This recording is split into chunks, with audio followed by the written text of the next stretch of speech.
شہریار افریدی صاحب کی میں ایک بات آپ کو بتانے لگا ہوں. جناب چیئرمین صاحب یہ ایک حقیقت بتا رہا ہوں. میں نے جس دن میں بنا میں شہریار افریدی کے پاس آیا. میں نے کہا شہریار افریدی مجھے تم ایک بات کا جواب دو. اس نے کہا کیا؟ یہ میں فلورا آف دا ہاؤس پہ بات کہہ رہا ہوں.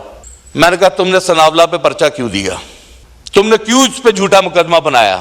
میرے مخالف ہیں، سیاسی مخالف ہیں، احترام اپنی جگہ پہ. شہریار افریدی مجھے کہتا ڈاکٹر صاحب اٹھیں، میں نے آپ سے یہاں نہیں بات کرنی، باہر آئے. ہم دونوں اٹھے. شہریار افریدی گیا، اس نے وضو کیا اور قرآن شریف میرے سامنے رکھا اور قرآن شریف سامنے رکھ کر ہاتھ رکھ کر کہا کہ یہ مقدمہ میں نے نہیں دیا، یہ مقدمہ میں نے نہیں دیا. اور مجھے یہ اطلاع عمران خان صاحب نے دی اور میں نے عمران خان صاحب سے پوچھا کہ آپ کو کیسے پتا چلا؟ انہوں نے کہا جی مجھے میڈیا سورسز اور مجھے ٹیلی فون کالز آئیں کہ اس طرح ثناءاللہ کو گرفتار کر لیا گیا ہے. اس کے حقائق میرے سامنے لے کر آئے. جناب اسپیکر، NA100 کا MNA اپنے مخالف ثناءاللہ کا آج اس فلور آف دا ہاؤس پہ میں کہتا ہوں کہ یہ حقائق سامنے لے کر آئے. کون تھا جس نے ان پر FIR دی؟ کون تھا وہ جس نے ان کو جیل میں ڈالا؟ کون تھا جس نے ان کے ساتھ زیادتی کی تھی؟ یہ حقائق وہ بھی لے کر حکومت کی ذمہ داری ہے. اور میں ڈیمانڈ کر رہا ہوں، میری ڈیمانڈ اس لیے ہے کہ ہم ایک حلقے سے ہیں. میں اپنے حلقے میں ہونے کے ساتھ ساتھ یہ فرض سمجھتا ہوں کہ میں اپنے ساتھی کی آواز اٹھاؤں، اپنے مخالف کی بھی آواز اٹھاؤں. کچھ وجوہات ایسی ہیں جو کہ ہم قدم بڑھا نہیں سکتے. آج شیر افضل مروت صاحب نے جو باتیں کی، میں سمجھتا ہوں کہ جن سے یہ باتیں کرنا چاہ رہے ہیں شاید ان کے ہاتھ میں کچھ نہیں ہے. وہ بے بس ہیں، ان کے پاس کچھ نہیں ہے آپ کو دینے کے لیے. وہ صرف اس ہاؤس میں آتے ہیں، باتیں کرتے ہیں، سپیچ کرتے ہیں، تنقید کرتے ہیں اور چلے جاتے ہیں. وہ خالی ہو چکے ہیں. یہاں پر کہا گیا کہ جی ایک کمیٹی بنائی جائے ہاؤس میں. میرا یہ سوال ہے کہ اس سے پہلے مروت صاحب ایک کمیٹی بن چکی ہے. آپ کے اطلاع کے لیے عرض ہے، آپ کہیں پیچھے جا رہے ہیں. کانسٹیٹیوشنل جس کے خورشید احمد شاہ صاحب کو چیئرمین بنایا گیا، وہ کیوں کمیٹی بنائی گئی تھی؟ وہ اس دن اس لیے کمیٹی بنائی گئی تھی کہ اس ایوان بالا میں، جو کہ ایوان بالا میرا بھی ہے، چیئرمین صاحب آپ کا بھی ہے، اس طرف بیٹھی ہوئی بینچز کا بھی ہے، اس طرف کا بھی ہے، اس ایوان بالا میں رات کی تاریکی میں گھس کر 10 اراکین اسمبلی کو رسوا کر کے مار پیٹ کر گرفتار کر لے کر گئے تھے. اور اگلے دن یہاں پر اسپیکر صاحب نے خود اپنی چیئر پر بیٹھ کر کہا تھا کہ مجھے لگتا ہے کہ ایسا نہ ہو کہ مجھے کچھ سوچنا پڑ جائے. اور ہم سب نے اسپیکر صاحب سے کہا کہ آپ نے یہ بات آئندہ نہیں کرنی. بلاول بھٹو صاحب آئے، یہاں پر ایک کمیٹی کانسٹیٹیوٹ کی گئی اور وہ کمیٹی کا مقصد تھا کہ سب سے پہلے انٹروگیٹ کیا جائے، سب سے پہلے اس بات کے حقائق کو سامنے لے کر آیا جائے کہ وہ کون لوگ تھے جو رات کی تاریکی میں اس ایوان میں گھسے اور اس ایوان بالا سے وہ لوگ MNS کو لے کر چلے گئے. یہ شرمندگی کی بات تھی.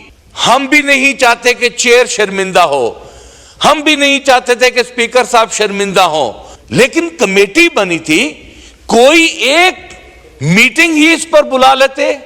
کوئی ایک میٹنگ نہیں بلائی گئی جناب چیئرمین صاحب. اور الٹی وہ 26ویں آئینی ترمیم اس میں لا کر حقائق جو جس مقصد کے لیے کمیٹی بنائی تھی اس کو دفن کر کے 26ویں آئینی ترمیم جو ہے وہ ہمارے پلے ڈال دی گئی.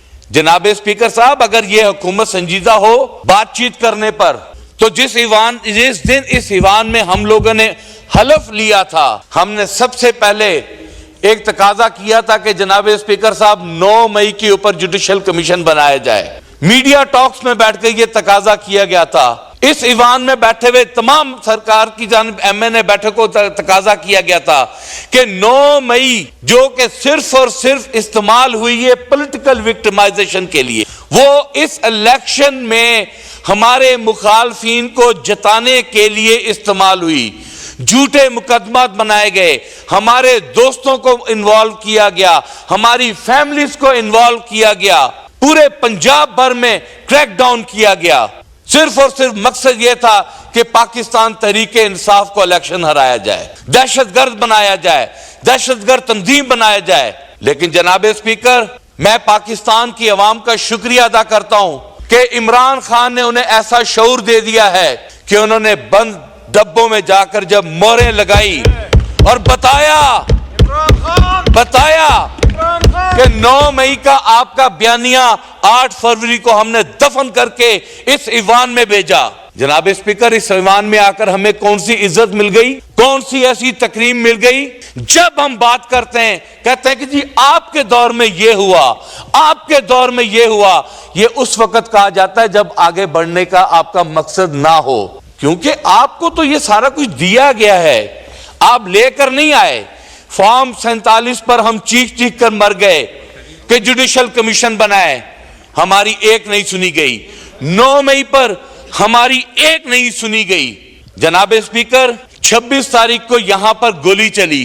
میں حلفاً کہتا ہوں اس رات خواتین، بچے، یقین کریں لوگوں کو کھانا کھلا رہے تھے، پانی پلا رہے تھے۔ جو یہاں قافلہ آیا تھا، اس قافلے کے ہوسٹ تھے، اس قافلے پہ گولی چلی، قتل و غارت ہوئی، لوگوں کو مارا گیا۔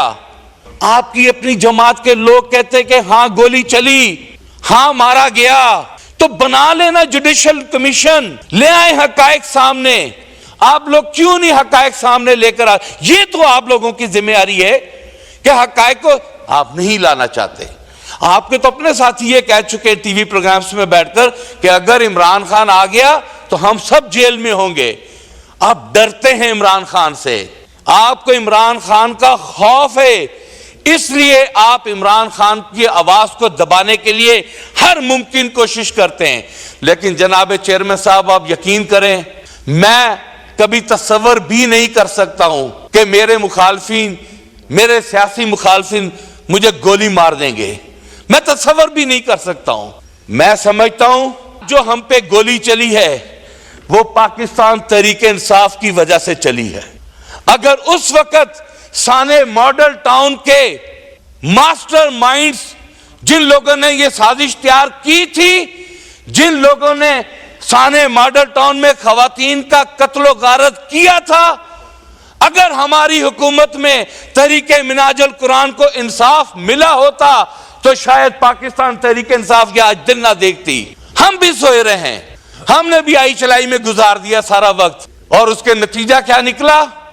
آج ہم اس ڈگر پہ کھڑے ہیں، آج ہم اس ڈگر پہ کھڑے ہیں کہ یقین کرے سمجھ میں نہیں آتا دوست کون ہے، دشمن کون ہے۔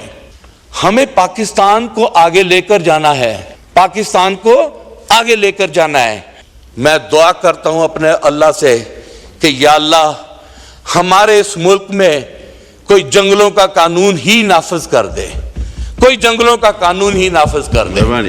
جناب چیئرمین صاحب، مولانا فضل الرحمان صاحب نے آج جو باتیں کی، مجھے ان حقائق کا نہیں پتا تھا کہ مولانا فضل الرحمان صاحب مدارس کے حوالے سے کیا چاہتے ہیں۔